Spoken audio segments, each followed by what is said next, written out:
Well, who saw that coming? For only the fourth time in their last 47 tests since 2013, and for the first time in their test history after taking a lead of 100 plus runs, India have lost a men's test at home. England, who all of us thought were out of the game at the end of day two, have turned things around dramatically to take a series lead. They go 1-0 up with a 28-run victory in Hyderabad.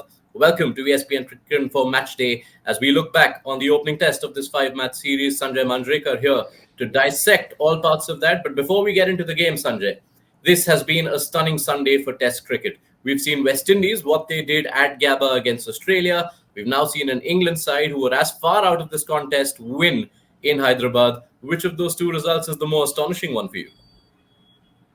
Well, astonishing and unexpected is India going down to England after having the kind of lead that they had, and West Indies winning as well. Who would have thought? But when you look at Test cricket as a whole, as a global product, the West Indies win is a big boost for Test cricket. Maybe, I'm overestimating its importance, but at least it gives you a glimmer of hope when West Indies win a match like this, a Test match, and when West Indies win, they're great to watch.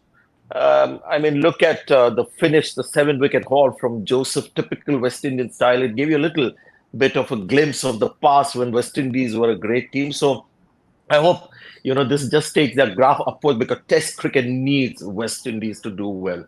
So that's from a macro point of view. But yeah, coming close to home, stunning result. India, being in a winning position, driver's seat, having lost the game is, shocking. Yes, outstanding from West Indies. Congratulations to them. A result that is resonating around the world. In fact, even in Hyderabad, you had a section of the Barmy Army going up in that rally around the West Indies chant when news of West Indies winning trickled through. But let's set our attention onto this one.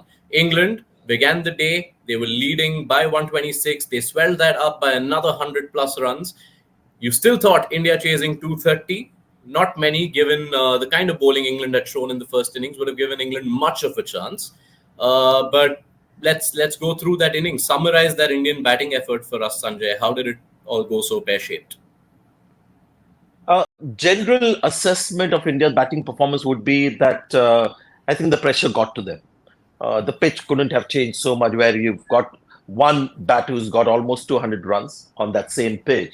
So just the lead, the big lead that India was looking at now started playing on their minds. You saw Yashasvi Jaiswal as an example. He got a 80 at a strike rate of 100. Second innings, for no reason, the strike rate was 40. The one reason, no reason in the sense, the one reason has to be that they came into bat feeling the pressure.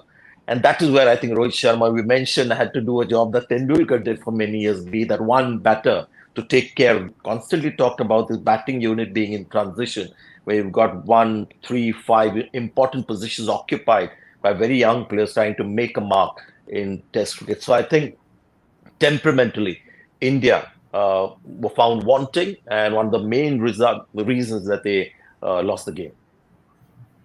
Yeah, and in fact, if you go through India's scorecard in the second innings, barring Rohit Sharma at the top, you look at the other batters, Jaiswal 15 of 35, as you pointed, Rahul 22 of 48, Aksar 17-42, Shreyas 13 of 31, Jadeja 2 of 20.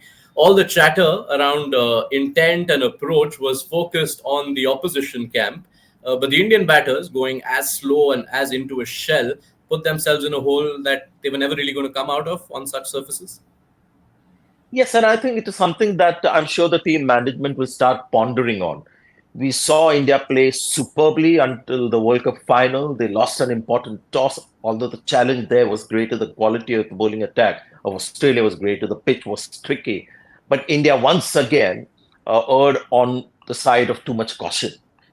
So if you've got players like Yashasvi Jaiswal and somebody like Shubman Gill or Shreyas Iyer who project themselves as attacking players, then no matter what the situation, they've got to stick to that style because that is something that they are more comfortable with. That's something they've practiced more, and it's something they've got to do. And in that endeavor, if India loses a match, the fans also have to be understanding that they tried to play what was what they were good at and failed at that. So I think the time has come for us to look at this Indian team from the temperament point of view, when the backs are against the wall and the pressure is immense, where they realize what is at stake if they lose the game.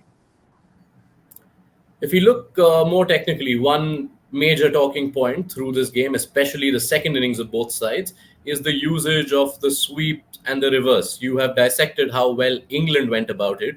They used the sweep 52 times in their second innings, which got them 78 runs. India only 18 times, which got them 34 runs. Is this now something that India have to look at? We don't see Indian batters sweeping a lot in general in Test cricket. Does this become an important factor in this series going forward from both sides? No, India doesn't need to do it because one of the reasons why foreign teams do it against Indian spinners is that the Indian spinners are damn accurate. They rarely bowl loose balls. So, foreign batters who are not very good or not naturally sort of instinctive players of spin have to resort to these kind of tactics. And England did that superbly. India doesn't need to do it. I'm telling you, if the lead was a small one, India would have romped home playing attacking cricket. And that is, I think, the issue Rahul Dravid must address as to why India feels the pressure so much. Because in the end, despite India, failing with the bat, and a lot of the important batters got out, India was still very close to winning. So I think that is more the issue rather than sweep and reverse sweep.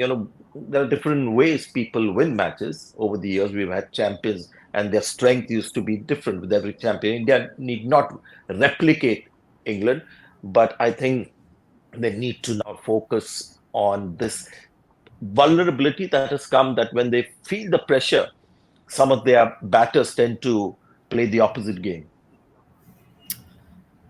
How India's bowlers cope with the amount of sweeping and reverse sweeping perhaps then becomes the important question, which is something we'll look ahead to closer to the second test. Sanjay Manjrekar will be sharing his thoughts ahead of that game too. Be sure to catch that.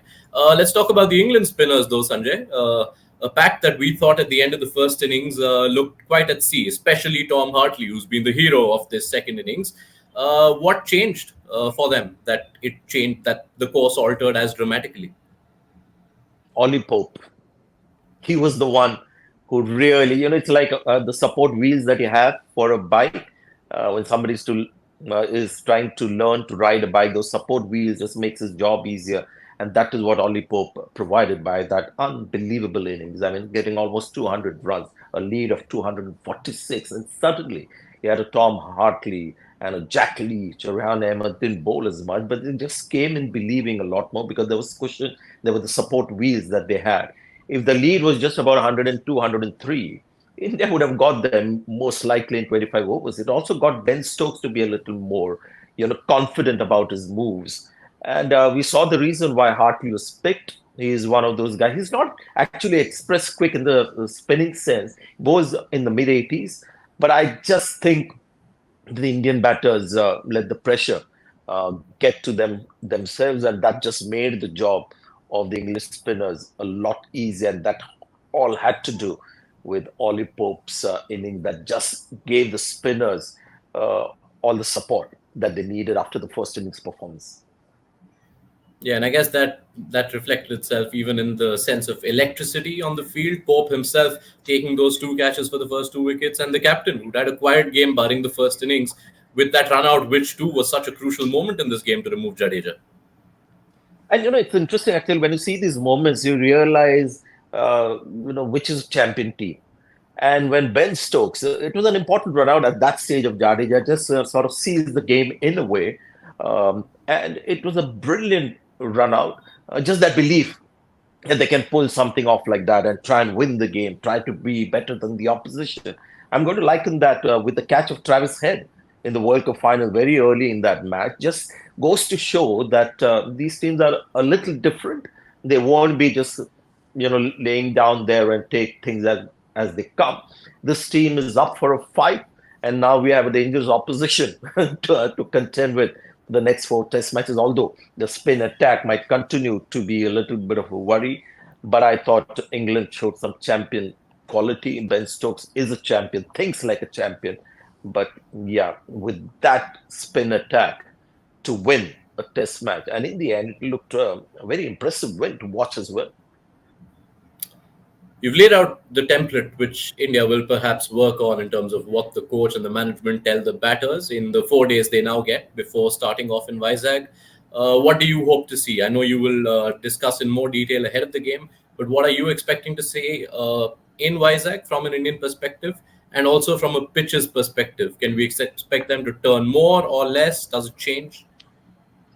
See, I think everything that will happen after the team management sees the pitch. Now, this pitch in Hyderabad was interesting. There was a rough very close to the batters in the full length area. And that is, I just realized, and that is maybe one of the reasons why we saw so many full tosses from England and from India as well. They're all trying to find that rough very close to the bat, and some of those balls ending up in full tosses. But the other area, with the good areas, remain good uh, almost through the length of the whole test match, and tomorrow as well, day 5, it would have continued to be the same. So it was a very interesting pitch where there was a lot of help close to the bat.